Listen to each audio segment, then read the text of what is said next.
What's up, YouTube? Today I wanted to discuss a few things, but before we get started, I just wanted to say thank you to all the veterans and active military who serve this country for the greater good. Next up, I just wanted to track back to an old giveaway that I was supposed to have early in the year, but I've gotten backlogged, and it had to do with this Route 66 round and the CoinKeeper MK Bar chiclet, or the, what do you call it, the button? What do you call that? Anyway, to announce the winners, the winner of the CoinKeeper bar is Silverback Gorilla. So please contact me with your information. And the winner for the Route 66 round is Christopher Adkins. So please contact me and we'll get that set up. So as you can see, I have a couple of packages, and I've been talking about cryptocurrencies, specifically Ethereum, and I wanted to take this time to address a common misconception, specifically that the value of cryptocurrency is just pulled out of thin air, like they don't know it. So I've pulled up the white paper so that you can see that the creators know explicitly that this experiment, and I'm paraphrasing here, being the first example of a digital asset which simultaneously has no backing or intrinsic value and no centralized issuer or controller. If you keep reading, you'll see that the value is created by what's called consensus. And that's what people give intrinsic value to gold and silver. So for instance, what is gold and silver? How do gold and silver have a price? Well, it's based on common knowledge, right? And that's what's called consensus. More specifically, it's when we all agree on the value of something. Some people like to argue that gold and silver have been currency for over 5,000 years, but let's say Facebook decided to distribute their own currency. Well, Facebook currency with a network of 1.4 billion people would be a larger economy than the entire world from 1900 on back. So it really depends on who is in this economy. The other question becomes, is there an actual market for precious metals as a currency or digital currency? Or is precious metals really a product that you use currency to purchase? And in this case, this is what I did. Over the past couple of years, my video has mainly been about flipping back and forth. And in this case, I went from premium coins that were spotting over to cryptocurrency. And what you're seeing is a result of that flipping currency and the digital currency as opposed to coins. And it's been a bit more profitable. Last week, there was a dip in silver and a spike in Bitcoin. And what do you do at those times? Same thing I would have done if it would have been a GSR spike, right? Basically, you stick to your plan, and what I did was sell off some crypto and purchased some silver to offset.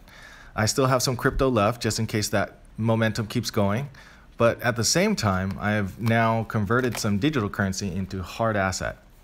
So to all the folks that think I was an idiot for buying some cryptocurrency and saying, I'm gonna lose money, it's a fraud, it's a fake, basically all this silver was free. So we'll come back to that. Before that, and I really shouldn't have done this, but I switch boxes. You might have recognized this. It was from the contest video. It's basically the replacement for the Queen's Beast Platinum coin. And I purchased it from AppMax and gave them the chance to make it right, basically. And that's why I didn't want to complain first and throw a hissy fit before I gave them the chance to make it right first. So I want to throw a shout out to the AppMax support rep who's on Reddit and YouTube, who's taking care of these issues for customers. Thanks for the painless process. This replacement looks significantly better. There's no issues. This one will definitely go in my collection and be a keeper. I try not to get upset. I used to have anger issues, and nowadays I just let the little things go by, especially when I know that it's going to be addressed. And in this case, AppMax had my back. So now I'm checking out the coin to check out Silver Newjack's issue where we had with the rim. And I don't think it has the same issues that he has, or at least as bad as his is, where you can actually shave with the coin, but I don't know. Honestly, AppMax can be expensive when it comes to premium coins, so keep an eye out for that. But when it comes to their deals and their customer service, they're definitely top notch in my book, and one of the places that I'll buy without hesitation if the price meets my requirement. So now back to the crypto cash out. Not every day will you get an opportunity to do a conversion. And same thing will happen when the gold to silver ratio takes a dump and dips. You got to be able to just kind of let it go and ride with it. Sometimes you won't be able to get top dollar, but that should be okay. I mean, ultimately you're still getting some extra value that wasn't there.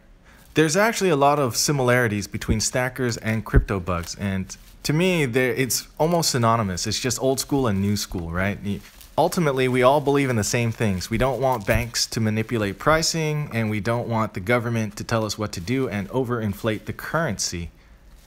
Another similarity is that a lot of people who are in PMs thought what's happening in crypto would have happened in PMs like silver and gold, but it just hasn't happened because of the manipulation. So if you know an asset is handcuffed and you know another one is not and brand new, like basically a teenager at this point, I'm going to put my money on the teenager to try to break things and wreck the status quo. So in a way, I went from flipping high premium coins to some crypto coins. It's almost the same thing. It makes no difference to me. It's just less work because I don't actually have to mail stuff. I don't have to worry about it being lost in shipping. I don't have to worry about any chargebacks or anything like that. So what you're looking at is 70 ounces of pure profit at 16.7 an ounce after the 2% kickback. I probably would have made more if I just left it in crypto, but at the same time, it's good to lock in some profits. And I knew there was going to be a bounce, and there was, so it's not too bad from where I sold it. So if you're a young stacker and you're just looking at metal as metal and an object to trade, a fungible asset as opposed to some sentimental thing that represents something that some other people put on it, then it becomes easy to trade. It's just another thing. It could be tulips, it could be whatever.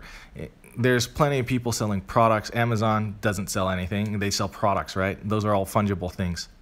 What is important is knowing your market, where to go, and knowing the economies in those markets. Like for me, I know that the crypto market is significantly larger than the PM market, and that's what keeps me there. Aside from that, I've been trying to relax a little bit. I got a triathlon coming up. Did 30 miles, so I rode by the beach, and it's been rough in the summer watching some volleyball. And yeah, if you like, please comment, like, and subscribe.